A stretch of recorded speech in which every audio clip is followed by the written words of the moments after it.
Shalom Bapak Ibu dan Saudara terkasih. Berita apa hari ini yang Bapak Ibu dan Saudara terkasih dengar dan perhatikan? Ketika saya memperhatikan koran yang ada di tangan saya, maka saya mendapatkan begitu banyak berita yang berhubungan dengan kehidupan baik secara lokal, nasional maupun internasional. Dunia internasional misalnya sampai saat ini masih memperdebatkan tentang perubahan iklim. Bagaimanakah negara-negara maju yang industrinya menopang perekonomian negaranya berusaha untuk menurunkan emisi yang mencemari lingkungan. Pada berita nasional misalnya hari ini kita sering mendengar bagaimanakah berbagai bencana secara khusus banjir dan tanah longsor menyapa berbagai daerah di Indonesia.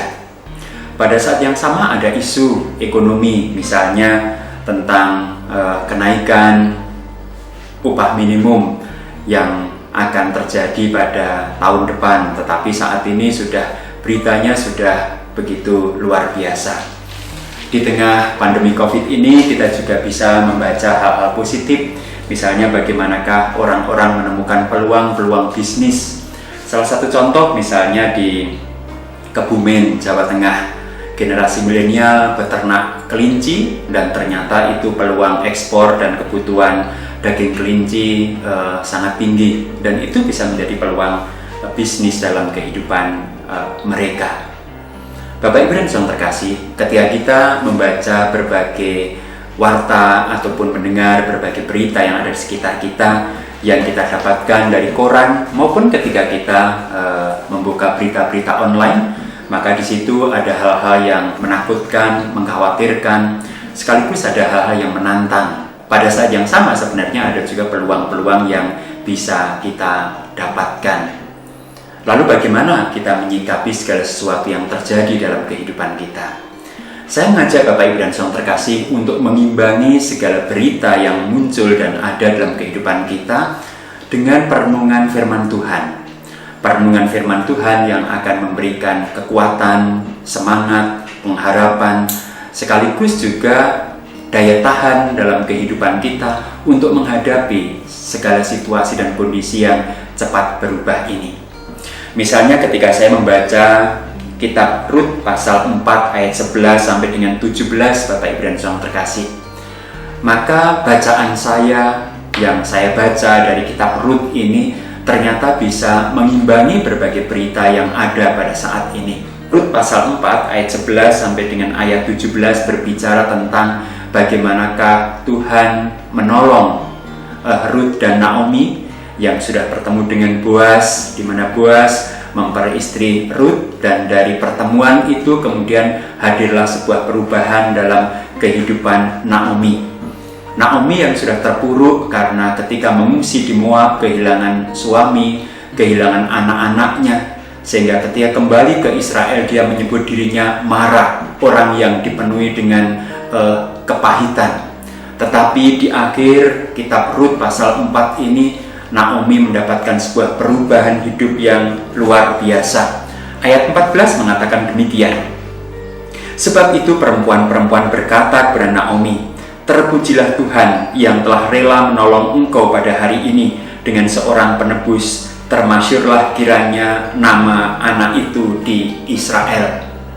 Ya, dari menantunya Rut dan Boaz, Naomi mendapatkan seorang cucu.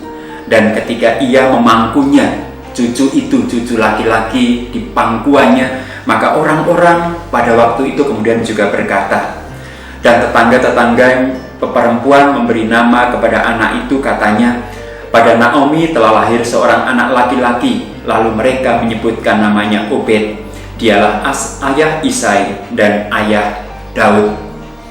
Dari seorang Naomi yang hidupnya penuh kepahitan dan keterpurukan, dari seorang Naomi yang tidak pernah menyerah untuk melangkah dan terus berjalan bersama dengan Rut menantunya, maka kemudian lahirlah sebuah pengharapan akan masa depan yang luar biasa. Bukankah dari keturunan Rut dan kemudian juga Boaz yang menjadi cucu dari Naomi ini lahir Obed, ayah dari Isai, ayah dari Daud, yang pada akhirnya menghadirkan ataupun menjadi nenek moyang dari Mesias. Bapak, Ibu, dan Saudara terkasih, ketika kita menyikapi segala sesuatu yang terjadi pada hari ini, baik yang berhubungan langsung dengan kehidupan kita, ataupun sesuatu yang terjadi di sekitar kita secara lokal, nasional maupun internasional, dan ketika kita terus berani melangkah, sesungguhnya kita akan menemukan bagaimana tangan Allah terulur, menopang kita, menguatkan kita, memberi jalan kepada kita. Lebih daripada itu, Tuhan bisa memakai Bapak, Ibu, Saudara, dan saya untuk menggenapi rencananya. Menggenapi rencananya yang berguna untuk masyarakat, untuk dunia ini di masa mendatang. Jadi Bapak, Ibu, dan Saudara terkasih, apapun berita yang kita terima saat ini, apapun peristiwa yang berhubungan langsung dengan kehidupan kita, yang mungkin membuat kita terpuruk atau kehilangan pengharapan atau semangat, satu hal, jangan pernah menyerah dan berputus asa.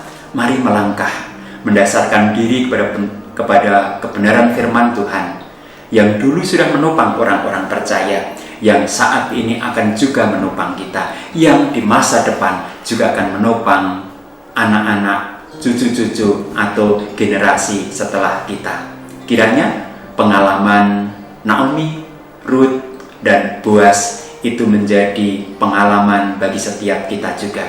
Tidak ada yang mustahil bagi Tuhan untuk kehidupan orang-orang yang berani melangkah dan mempercayakan hidupnya kepadanya. Sampai jumpa lagi, Tuhan berkati. Amin.